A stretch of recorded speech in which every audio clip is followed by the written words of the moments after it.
안녕하세요. 홍인표의 왈왈왈 21번째 시간입니다. 저는 경향신문 국제부의 구정원 기자고요. 오늘도 홍인표 선배 나오셨습니다. 홍 선배 안녕하세요. 네, 안녕하세요. 지난주에 우리가 동물보호 이야기를 해서 참 재미있었는데 중국 호랑이, 백두산 호랑이 이렇게 다 다르다는 얘기 처음 들었어요. 오늘도 좀 호랑이 이야기를 해봐야 될 것 같은데요. 먼저 호랑이 얘기를 꺼내기 전에 지금 중국에서 양회가 한창이잖아요. 근데 해마다 이 양회 얘기를 요맘때면은 쓰게 되는데 사실 우리랑 정치 체제가 너무 달라서 이 양회가 대체 뭔지 국회인지 뭔지 조금 좀 어려운 것 같아요. 먼저 양회가 뭔지부터 설명을 해주세요. 예, 그 양회는 문자 그대로 두 개의 모임이다 이런 뜻인데요. 구체적으로 말씀드리면 하나는 이 전국인민대표대회 그러니까 전인대고요. 그다음 또 하나 그 우리나라로 치면 역시 국회입니다. 그리고 다른 하나는 이제 전국인민정치협상회의 그러니까 전국 정협인데 이것은 최고 국정 자문기구다 이렇게 볼 수 있고요. 그래서 전인대는 하원이고 정협은 사원이다 이렇게 보면 되는데요. 해마다 3월 3일이 되면 먼저 정협이 문을 열고 그 이틀 뒤인 3월 5일이 되면은 전인대가 열려가지고 국정을 논의하게 됩니다. 네, 방금 하나는 그러니까 하원, 하나는 상원격이다라고 말씀을 하셨는데 이게 또 비슷한 시기에 같이 열리고 해서 항상 묶여서 얘기가 되다 보니까 사실 어떤 점이 구체적으로 다른지를 잘 모르겠거든요. 어떤 차이가 있나요? 그 일단 같은 점부터 보면 뭐 국정을 논의한다 이런 점은 같고요. 그다음에 양회는 이제 3월 초에 열려가지고 한 2주 정도 하거든요. 그래서 이것이 이제 중국의 정치적 계절이라 이렇게 말씀드릴 수 있는데 아까 말씀드렸던 역시 전인대는 대표라고 하는데 우리로 치면 국회의원이죠. 예. 그래서 전인대 대표는 한 3,000명 정도고. 와, 우리하고는 비교가 안 되는 큰 규모의 국회. 인구가 많지 않습니까? 예. 그래서 이제 시진핑 주석이라든가 중국의 정치 지도자, 그다음에 성의 성장, 뭐 당석 이런 사람들 모두 전인대 대표들입니다. 그러니까 지역 대표들이죠. 예. 그다음에 정협인 위원이라고 하는데 이것은 이제 유명한 연예인이라든가 뭐 마오쩌둥 주석의 손자 이런 유명 가문의 자제들은 모두 정협위원인데 정협위원 일종의 직능 대표다. 그래서 유명 연예인이라든가 이런 사람들도 들어가는 거로군요. 그렇습니다. 그 사람들이 이제 문화예술계의 위원으로 이렇게 들어가는데 정협위원은 한 2,000명이 조금 넘거든요. 그러니까 전인대 대표하고 정협위원을 합치면 한 5,000명이 조금 넘는데 이분들이 바로 현재 중국을 이끄는 사람들이다. 이렇게 말씀드릴 수 있고요. 그다음에 아까 말씀한 그 전인대하고 정협하고 어떤 차이가 있느냐. 가장 큰 차이는 뭐냐면 전인대는 이제 법안을 갖다 심의 통과시키는 거고요. 그다음에 정협은 의견을 제시하는 겁니다. 국정에 대해서 이러한 식으로 했으면 좋겠다. 그러니까 한쪽은 법적 구속력이 있고 그다음에 다른 한쪽은 법적 구속력이 없다. 그게 차이가 있습니다. 그러면 이 법적 구속력이 그 정협은 없다라는 점이 조금 다르기는 하지만은 미국식 상하 영원이라기보다는 어떻게 보면 영국식 상하원제랑 굉장히 그렇습니다. 비슷하네요. 예, 맞습니다. 근데 그 아까 호랑이 얘기했었는데 호랑이 사냥이 지금 몇 년째 좀 한창이잖아요.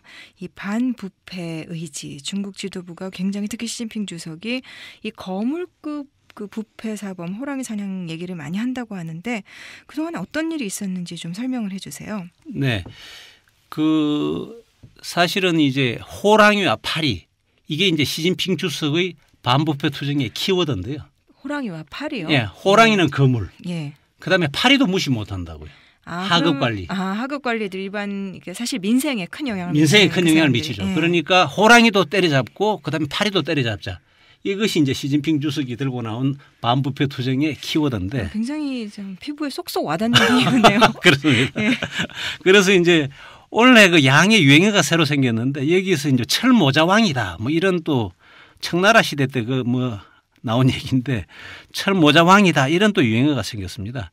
그 이게 뭐냐면 3월 3일 이제 정협이 이제 개막을 했지 않습니까? 예. 보통 보면 정협이나 전인대나 하루 전날 저 기자회견을 열어가지고 이제 대변인이 이번 정협은 이번 전인대는 이러한 것을 갖다 논의할 것이다 설명하는 게 있는데 여기서 이제 일부 기자들이 그 얘기를 했습니다.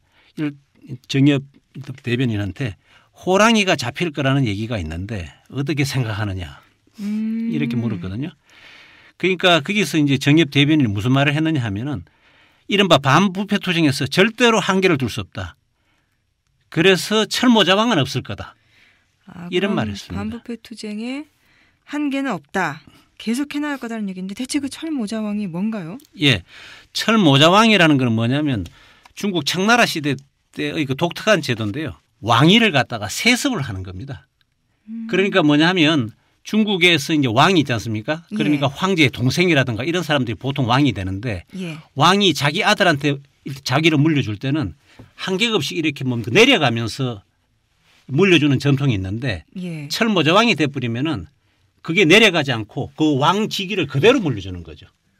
세습 자기를 그대로 물려받습니다. 그렇기 때문에 청나라가 1644년부터 이제 1911년에 문을 닫았는데 그 300년 가까이 동안에 철모자왕이 된 가문은 12가문밖에 없어요. 아하. 그러니까 굉장한 특권층을 얘기를 하는 거군요. 그렇죠. 호랑이보다 더 센 특권층. 그렇습니다. 호랑이 위에 있는 거의 호랑이급이라고 볼 수 있는데 그러니까 철모자왕이 되면 거의 치의 법근지대에 있다 이렇게 볼 수 있습니다. 그런데 이제 여기서 이제 정협 대변인이 얘기한 거는 우리 반부패 투쟁에는 그런 치의 법근지대라든가 아니면 그런 세습 문제에서 가지고 우리는 절대로 용서를 안 하겠다 이런 의지를 나타낸 것이다 이런 말씀드릴 수 있습니다. 이 철모자왕이라는 얘기가 이번 그 시진핑 정부의 부패와의 전쟁에서 여러 번 얘기가 나왔던 표현인가요? 예, 그렇습니다. 이게 이제 올 들어서 이런 얘기가 나왔는데요. 올 1월 15일 날 보면은 인민일보 사설에 그런 게 있습니다. 그래서 반부패 투쟁에서는 역시 철모자왕은 안 된다. 이렇게 얘기를 했고 또 하나는 뭐냐면은 중앙기율검사위라고 있는데 이게 중국 공산당의 최고 사정기관이지 않습니까? 중앙기율검사위가 그 2월 25일부터 이제 홈페이지에다가 청나라 마지막 철모자왕이 있는데 이 사람이 경친왕인데 이 사람에 대한 문제점을 갖다가 고발하는 얘기를 갖다 실었습니다. 그러니까 1월 달에 철모자왕이 나오고 2월 달에 또 철모자왕이 나오고 3월 2일 날 정협 기자회견할 때 또 얘기가 나오니까 아 이게 뭔가 분명히 있다. 이렇게 네티즌들은 생각을 하게 된 거죠. 그런데 참 이 중국에서는 이 역사가 길기도 길지만 이렇게 참 인용하고 이 고사를 이렇게 다시 끄집어내든가 아니면 이런 표현을 가져오는 게 참 좀 재미있는 것 같아요. 그렇다면은 철모자왕까지 얘기를 했다라는 거는 굉장히 지금까지의 호랑이들보다 더 세게 그러면은 사정 작업을 하겠다 이런 것 같은데요. 근데 그렇다면은 가장 궁금한 게 대체 그 철모자왕이 누구냐? 어느 끝까지 가겠다는 거냐? 그게 가장 큰 관심사가 될 것 같거든요. 예, 그렇습니다. 이 사실 그 중국의 그 전통을 보면은 그 왜 문화혁명 있지 않습니까? 그것도 보면은 1966년에 시작해서 한 10년을 끌었는데 문화혁명이 처음 시작된 게 이게 옛날 얘기를 끄집어내 가지고 사인방이 문제로 삼은 거거든요. 그런 식으로 어떤 정치를 움직여가는 암시를 주고 그런 전통이 있는 거로군요. 그렇죠. 그래서 그때 문화혁명이 일어날 때 그때 단초를 제공한 게 해서파관이라고 혹시 들어보셨나요? 이름만 들어봤어요. 그렇죠. 이 해서파관이라는 게 뭐 중국판 뮤지컬이라고 할 수 있는데 이 해서파관이 이제 문제가 됐는데 이 사실 해서파관도 보면은 명나라 가정 황제 시대 때 그 해서라는 신하가 있었는데 이분이 그 저기 청렴 결백해가지고 간언을 잘했어요. 간언을 잘했는데 황제가 화가 날 거 아닙니까? 그래서 이제 해서라는 관리를 갖다가 파직시킨 그 내용을 다뤘거든요. 그런데 사실 어떻게 보면 아이러니한 게 처음에는 그 마오쩌둥 주석이 이 해서라는 이런 관리가 청렴 결백하니 이걸 갖다 널리 알려라 해서 그 작품을 만들었는데 그게 사인방에서 문제를 삼아가지고 이 마오쩌둥 주석이 황제고 황제한테 파직을 당한 해서가 바로 그 당시 그 마오쩌둥 주석의 눈밖에 났던 펑떠화이 우리가 알고 있는 그 팽덕회다. 이렇게 이제 사인방이 문제를 제기하는 바람에 그걸 갖다가 이제 그 시작이 이제 바로 문화혁명의 이제 일단 단초였는데 그건 이제 옛날 얘기고 지금 뭐냐면 그러면 지금 말씀하신 대로 철모자왕이 그러면 누구냐 이런 추측이 지금 만발하고 있습니다. 그래서 지금까지 나온 얘기를 보면은 정칭홍이라고 전 국가부주석 있지 않습니까? 그 다음에 리펑 전 총리 이런 얘기가 지금 나오고 있습니다. 얼마 전에 무슨 그 세금 그 스위스 은행에 그 몰래 그 돈 은닉해놨던 사람 중에 리펑 전 총리 딸 나오고 계속해서 연기가 모락모락 나는 것 같은데 이 정칭홍하고 리펑 전 총리가 지금은 가장 유력한 그 철모자왕으로 그럼 거론이 되는 건가요?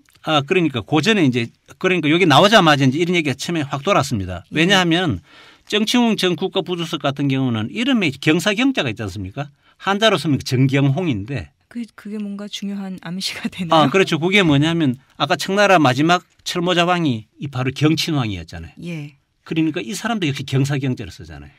그런 것이 어떤 그런 연상 효과가 있는 거죠. 연상 작용을 하는 거죠. 철모장이라는 걸 얘기를 할 때는 그러면 뭔가 정칭홍을 염두에 두고 누군가 그런 했을 수가 있다. 이런 예. 얘기가 있었고요. 예. 그다음에 리펑 전 총리 얘기가 나온 거는 뭐냐면 이 경친왕이 마지막에 청나라에서 맡은 직위가 총리 대신이었거든요. 아하. 그러니까 전직 총리니까 이 사람 또 리펑 총리도 이제 해당 사항이 있는 거 아니냐. 그런데 이 지금 정치홍 전 부주석이나 리펑 전 총리라 보면 공교롭게도 그 아들들이 아니면 아들이나 딸이나 이런 사람들이 다 지금 뭔가 좀 문제가 있다. 그다음에 아들 딸한테 이권을 물려줬다. 이런 소문이 계속 돌고 있었거든요. 그러니까 이제 정칭홍 전 부주석하고 리펑 전 총리는 항상 이제 이름이 오르내렸는데 예. 공교롭게도 이제 마지막 철모자왕이다 하니 두 사람이 공교롭게도 이제 오르내리는 거거든요. 그런데 그 최근에 보니까 요 얼마 전에는 뭐냐면 꼬보슝이라고 우리말로 예. 곽배꿍이라고 하는데 이 전 중앙군사위원회 부주석이 이제 아주 급부상하고 있어요. 예, 요즘에 또 그 고보슝 쪽으로 뭐 조여가고 있다 이런 기사들 좀 많이 나오더라고요. 그렇죠. 예. 그래서 이제 이 고보슝 같은 경우는 이제 그러면 왜 이게 이제 문제가 되느냐 하면 이분 같은 경우는 이제 후진타오 주석 시절 때 중앙군사위 부주석을 맡았거든요. 예. 그런데 이제 중앙군사위원회 부주석 같은 경우는 사실 보통 2명입니다. 2명인데 그 당시에 이제 2명 했을 때 한 사람이 저번에 문제가 됐던 쉬차이호 상장이고 또 다른 부주석이 바로 꼬보슝 상장 이분이에요. 그러면 군부에서 굉장히 높은 자리에 있던 사람들인데 그러면은 이 군부 인사가 어떻게 해서 철무자왕하고 이렇게 관련이 지어지는 건가요? 예, 그 군부가 보면 중국의 군 체제를 보면요. 예. 이게 이제 우리 같은 경우는 국방부다. 국방부가 군 관련 기관에서 이제 가장 높은 부처고 그다음 국방부 장관이 예를 들어서 이제 수장인데 중국 같은 경우는 우리하고는 좀 상황이 다릅니다. 그리고 당 조직이죠. 당 중앙군사위원회가 그게 바로 컨트롤 타워고 거기에서 이제 부주석 2사람이 사실상의 그거고 주석이 있기는 하지만은 사실 민간인이기 때문에 군 사정은 잘 모르고 그러다 보니까 중앙군사위원회 주석 2사람이 사실상 군부를 갖다 좌지우지한다. 그럼 사실상 군의 최고 그 수뇌부다 이렇게 보면 되겠네요. 그렇죠. 예. 그렇기 때문에 이게 이제 이때까지는 쉬차이호 부주석이 군 간부 인사를 책임을 졌는데 상황을 보면은 쉬차이호 부주석이 예를 들어서 이 사람을 갖다 승진시키겠다 했을 때 꼬보슝 부주석이 안 된다고 하면 안 되는 거거든요. 아하, 그러니까 결국은 군 인사를 마음대로 쥐고 주무르면서 부패를 했다 이런 스토리가 되는 건가요? 예, 그렇습니다. 그래서 이제 그다음에 이제 특히 이번에 또 철모자왕이라고 해서 꼬보슝이 이제 문제가 된 거는 뭐냐 하면은 아들이 꼬보슝 상장 아들이 현직 소장이었거든요. 그런데 이 소장이 바로 이번에 3월 2일자로 14명의 그 중국 인민해방군 장군들이 비리 혐의로 다 일찍 낙마를 했는데 그중에 한 명이 이 사람이 있었단 말이죠. 그럼 일단 이 꼬보슝 같은 경우는 철모자왕의 핵심인 그 세습 문제, 자식까지 이어지는 비리 이 부분에서 좀 결합이 되어 있다고 볼 수 있을 것 같은데요. 그런데 그렇게 중국 군부 내에서 뭐 인사로 이렇게 돈 주고 하는 그 매관매직 굉장히 심한가요? 예, 이게 이제 군이 워낙 또 폐쇄적인 조직이라서 그렇다고 볼 수 있는데 지금은 이제 그렇지 않겠지만은 한동안에 이제 중국 군부 같은 경우는 돈 주고 산다. 이게 이제 공공연한 비밀이었습니다. 그래서 놔두는 말이 뭐냐 하면 뭐 일단 천군만마라고 우리 보통 그런 말이지 않습니까? 이게 천군만마가 무슨 언어냐 하면 군대에서는 군단장이 되려면은 적어도 1000만 위안을 써야 된다. 천군만마의 의미가 그런 것이었군요. 예. 그다음에 또 무슨 또 100만 웅사 이런 예를 들어 중국식 표현이 있는데 이거는 바로 또 사단장이 되려면 또 100만 위안을 줘야 된다. 이거 무슨 우리 옛날 대학 시험 볼 때 사당 오락가기도 하고 뭐 그런 식이 되고 또 이번 정협회에서 한 정협위원이 이제 이런 일도 있다 이런 소문도 있다 하고 얘기를 꺼낸 게 군대에서 중대장이 되려면 20만 위안 뭐 대대장이 되려면 30만 위안 연대장이 되려면 100만 위안이 든다는데 그러니까 이제 여기서 말하는 뭐 100만 위안이 어떤 경우는 연대장이 되고 어떤 경우는 사단장이 되는 모양인데 이게 그러니까 완전히 돈 놓고 돈 먹기가 지금 되고 있다는 이런. 그리고 얘기죠. 이권이 많이 걸린 자리는 비싼 돈 주고 사야 되고 이권이 좀 적은 자리는 직급과 상관없이 조금 싼 돈에서 살 수 있고. 그렇죠. 그러니까 네. 뭐 거의 뭐 공개 경매가처럼 이렇게 되는데 그리고 이제 슈차이호라든가 슈차이호 전 부주석 시절에는 뭐 이런 제도도 있었다고 해요. 예비 간부 제도라든가 아니면은 자질 측정 평가 이런 제도를 운영했는데 이것은 뭐냐 하면은 일단 승진 후보자들을 갖다가 예비 간부로 임명을 해놓고 예. 그 이제 예비 간부들 중에서 자기들한테 일단 돈 갖다 주는 사람은 돈 받을 후보들이 되는 거예요. 그렇죠. 간부 후보가. 예. 저기 예비 간부 후보가 네. 이제 그러니까 돈을 갖다가 낼 수 있는 예비군을 갖다 만들어 놓고 그 중에서 자기들한테 뭉치 돈을 갖다 주는 사람한테는 일종의 자질 측정 평가에서 높은 점수를 줘가지고 그 사람들은 승진을 시키고 만약에 그 예비 간부로 넣었는데 그러니까 이분들이 뭐 돈을 안 갖다 준다 이렇게 하면 예를 들어 자질 측정 평가에서 아주 낮은 점수를 줘가지고 승진을 안 시키는 이런 방식으로 했다는 겁니다. 이건 인민해방군이 아니라 이거 좀 흔히 말하는 당나라 군대 같은 그런 느낌도 드는데 그래서 실제로 이제 그런 사례가 많이 적발이 됐었나요? 예, 그래서 이제 얼마 전에는 이런 경우가 있었는데요. 일종 국영기업체 다니는 사람인데 예. 6천만 위안이 뭐 얼마인지 모르겠지만 엄청난 돈을 갖다가 슈차이호 부주석한테 그 돈을 줬습니다. 그래가지고 거기는 군대 경험도 없고 예를 들어 첩보 경험도 없는데 전혀 없는 사람인데 중국 인민해방군의 총정치부의 그 연락부라고 이게 사실은 그 해외 군사 정보 수집하는 데인데 여기 부부장으로 임용된 경우도 있었습니다. 아니 국영기업체에 다니던 사람이 돈 내고 군의 요직을 차지하는 그것은 참 상식선을 넘어서는 거네요. 그렇죠. 군 이게 내부에서 벌어진 일도 아니고. 순전히 예. 이제 뇌물 공세 때문이라 이렇게 볼 수 있는데 이게 이제 사실 군대 매각 매직 문제는 장점인 전 국가주석 시절 때가 아주 심했다 이런 얘기가 돌고 있습니다. 그게 왜 그런가요? 이게 왜냐하면 장점인 예. 주석이 사실 민간인이지 않습니까? 예. 그리고 군대 경험이 전혀 없잖아요. 예. 그러다 보니까 군대에 이제 사업을 갖다가 하도록 이제 장려를 했는데 그러다 보니까 군이 호텔도 운영하고 술집도 운영하고 이러다 보니까 돈이 중간에 끼어드는 거예요. 예. 그다음에 또 뭐 나름대로 부동산 개발도 하게 하고 그러다 보니까 이제 뭐냐면은 상당히 이제 문제가 심각해졌다는 거고 또 후진타오 주석 시절에는 장점인 전 주석이 이제 여전히 군에 대한 영향력을 행사를 하면서 이 시차이호라든가 꼬보숑 이런 부주석이 다 사실은 장점인 주석의 그 신복들이었거든요. 그러니까 후진타오 주석을 어떻게 보면은 왕따를 시키고 예. 장점인 주석을 중심으로 해가지고 꼬보숑 시차이호 부주석들이 뭐 일종의 3인방이라 할까요? 이 세 사람이 군 인사를 좌지우지를 하다 보니까 돈이 오간 것 아니냐 이런 관측이 나오고 있습니다. 그러면 그 과보숑에 대한 그 처리는 뭐 언제쯤 좀 그 공식적으로 좀 발표가 될까요? 예, 지금 이제 나름대로 사실 관측하기로는 아무래도 양해가 끝난 다음에 좀 정리가 되고 난 다음에 발표가 나오지 않을까 하는데요. 왜냐하면 그 양해가 중국에서는 가장 큰 정치적 행사니까 예. 이런 행사를 통해서 자연스럽게 의견도 수렴하고 이렇게 해서 발표가 나올 것으로 예상할 수 있는데요. 그 2012년 같은 경우도 그 당시 뽀실라이 전 충칭시 예. 서기 문제가 조금 논의가 됐는데 그때 상당히 논란이 되지 않습니까? 예. 그것도 결국은 양해가 끝나고 난 다음에 이제 해결이 아니고 일단락이 어떤 식으로 거취를 갖다가 하겠다 이런 것이 결정이 됐거든요. 이번에도 아마 양해가 끝나고 나면은 아마 큰 뉴스가 터지지 않을까 이렇게 예상을 할 수 있겠습니다. 예, 그 저희 어제 그 정유진 기자가 국제부의 정유진 기자가 기사를 썼는데 어떤 거냐면 그 세계 와인 시장의 수출 판도가 바뀌고 있다라는 거였어요. 근데 뭐 프랑스산 와인 수출이 줄어들었다. 그래서 뭐 1위 자리를 스페인에게 뺏겼다. 뭐 이런 내용이었는데 프랑스 와인 수출이 줄어든 이유는 중국의 바로 이 호랑이 사냥 때문에 중국 사람들이 프랑스산 고급 와인을 사는 게 크게 줄었다 그래요. 그래서 세계 와인 시장에까지 영향을 미쳤다. 뭐 이런 얘기가 나왔는데 이 중국 당국의 반부패 투쟁 뭐 언제까지 계속될까요? 예, 그 올 춘절 분위기가 아주 썰렁했다고 합니다. 아, 부패 문제 때문에. 예, 부패 문제 때문에, 부패와의 전쟁 때문에 그래서 선물도 제대로 주고받지 못할 정도로 그 다음에 송년 뭐 회식 같은 거 이런 거 전혀 없고 이게 그냥 말로만 그런 게 아니고 진짜 아주 피부로 와닿았다는 건데요. 그런데 이제 이렇게 되면 어떻게 되냐 하면은 역시 경제에는 안 좋은 영향을 미치죠. 그래서 사람들이 이제 먹고 마시고 해야 이제 사실 경제가 조금 이렇게 움직일 텐데 그럼에도 불구하고 앞으로 반부패 드라이브는 계속 걸 거다 이렇게 예상을 할 수가 있습니다.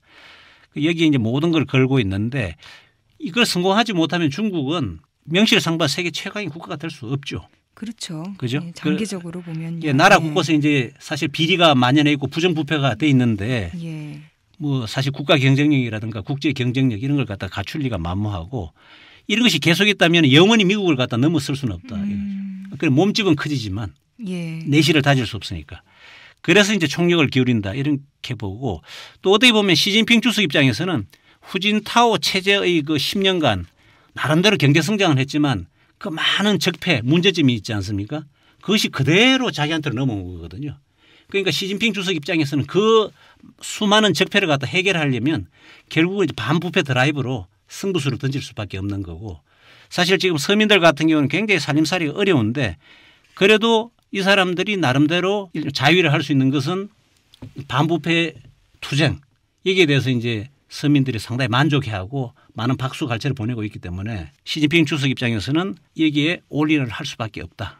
그렇기 때문에 당분간 아니고 시진핑 주석 집권 체제 내내 앞으로 10년 동안 앞으로 10년 동안 계속 그걸 갖다가 조일 가능성이 높다. 이렇게 말씀드릴 수 있겠습니다. 어떻게 보면 참 당연히 가야 할 길을 가는 것이다라는 생각도 드네요. 뭐 호랑이고 철모자이고 간에 잘못한 사람은 잡는 게 맞죠. 뭐 우리도 뭐 김영란법 뭐 여기저기서 참 말이 많던데 잘못된 건 바로 잡아야겠죠. 말씀 잘 들었고요. 저희 그 홍인표의 왈왈왈 팟빵 페이지에 댓글로 혹시 다음에는 이런 얘기를 들었으면 좋겠다. 이런 부분이 궁금하다 하는 거 댓글 남겨주시면 최대한 홍인표 선배를 닥달해서 대답을 들어보도록 하겠습니다. 댓글 많이 부탁드리겠습니다. 홍 선배 오늘 수고하셨습니다. 예, 구체장도 수고 많았습니다.